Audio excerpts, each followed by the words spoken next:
صحرا ہمیشہ سے انسان کے دل میں ایک عجیب سا خوف اور کشش رکھتا آیا ہے۔ ریت کے سمندر پر پھیلی ہوئی خاموشی، ریت کے ٹیلوں کے پیچھے چھپے راز اور رات کے اندھیروں میں چلنے والی پراسرار ہوائیں گویا صدیوں کی کہانیاں اپنے اندر سموئے ہوئے ہیں۔ یہ کہانی بھی ایک ایسے ہی صحرا کی ہے جہاں خوف اور روحانیت ایک دوسرے سے جڑے ہوئے ہیں، اور جہاں ایک مسافر نے صرف اپنی زندگی ہی نہیں بلکہ اپنی روح کا بھی سامنا کیا۔ کہانی کا آغاز ایک چھوٹے سے گاؤں نواب شاہی سے ہوتا ہے۔ یہ گاؤں سبز کھیتوں، چھوٹے گھروں اور صوفی مزاروں کے سائے میں بسا ہوا تھا۔ لوگ دن میں کھیتوں میں محنت کرتے اور رات کو صوفی شیروں اور قوالیوں میں اپنی تھکن اتارتے، لیکن اس سکون کے درمیان ایک نوجوان کامل رہتا تھا جس کے دل میں ہمیشہ ایک عجیب سی بے چینی تھی۔ وہ راتوں کو جاگ کر آسمان پر ٹمٹماتے ستاروں کو دیکھتا اور خود سے سوال کرتا، میں کون ہوں؟ میں یہاں کیوں ہوں؟ کیا میری زندگی صرف کھیتوں اور مٹی تک محدود ہے؟ کامل کا دل ہمیشہ دور کہیں جانے کو تڑپتا۔ اس کے دوست اسے اکثر کہتے، کامل یہ فضیل خواب دیکھنا چھوڑ دے، دنیا وہی ہے جو سامنے ہے۔ لیکن کامل کی آنکھوں میں ہمیشہ صحراتے اس پار کا منظر جھلکتا، گویا وہاں کوئی راز چھپا ہوا ہو جو صرف اسے پکار رہا ہو۔ ایک رات کامل نے خواب دیکھا۔ خواب میں ایک بوڑھا درویش صحرا کے بیچوں بیچ کھڑا تھا۔ اس کے ہاتھ میں چراغ تھا جس کی لو تیز ہوا کے باوجود بجھ نہیں رہی تھی۔ درویش نے کامل کو دیکھا اور کہا، کامل تیرا نصیب اس ریت میں لکھا ہے، اگر حقیقت جاننا ہے تو اس صحرا کا گیت سننا ہوگا۔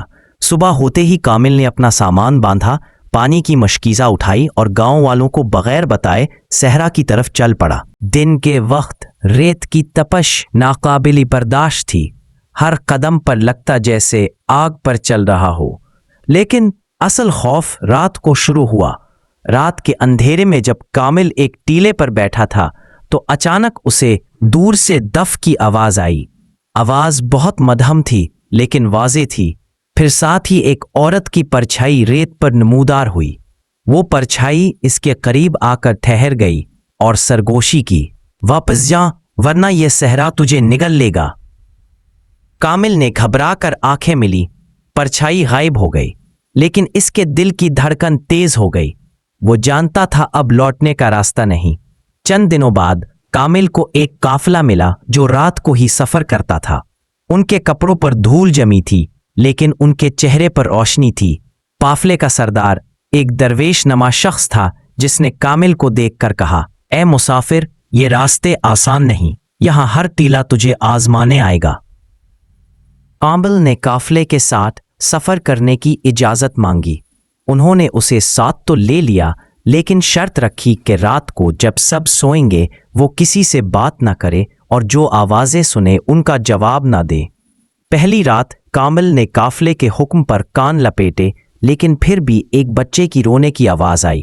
آواز اتنی حقیقی تھی کہ کامل برداشت نہ کر سکا اور اٹھ کھڑا ہوا۔ جیسے ہی اس نے ریت میں جھانکا، وہاں ایک چھوٹا سا خالی جھولا ہل رہا تھا۔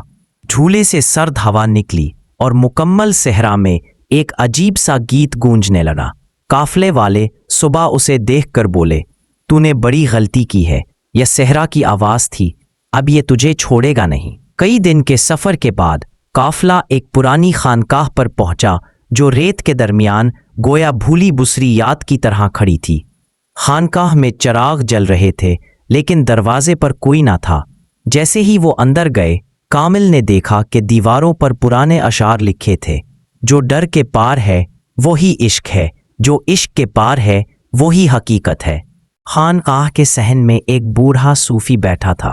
اس نے کامل کو دیکھ کر کہا، بیٹے، تجھے وہ گیت سننے کی خواہش ہے جو سب کو نہیں سنائی دیتا، مگر سنبھل جا، یہ گیت تجھے یا تو نجات دے گا یا ہمیشہ کے لیے اندھیروں میں قید کر دے گا۔ اس رات خانقاہ میں سب سو گئے لیکن کامل کو نیند نہ آئی۔ اچانک اس نے سنا کہ دروازے پر کوئی دستک دے رہا ہے۔ وہ باہر نکلا تو دیکھا کہ ایک عورت سفید لباس میں کھڑی ہے۔ اس کے بال ریت پر بکھرے ہوئے تھے اور آنکھیں سرخ شعلوں کی طرح جل رہی تھی۔ عورت نے کہا، میں وہی ہوں جسے تو نے پہلے دن دیکھا تھا، یہ صحرا میرا ہے اور جو اس میں آتا ہے وہ میرا ہو جاتا ہے۔ کامل نے کلمہ پڑھا اور پیچھے ہٹ گیا۔ عورت کی چیخ سے خانقاہ کے چراغ بجھ گئے اور پورا صحن اندھیرے میں ڈوب گیا۔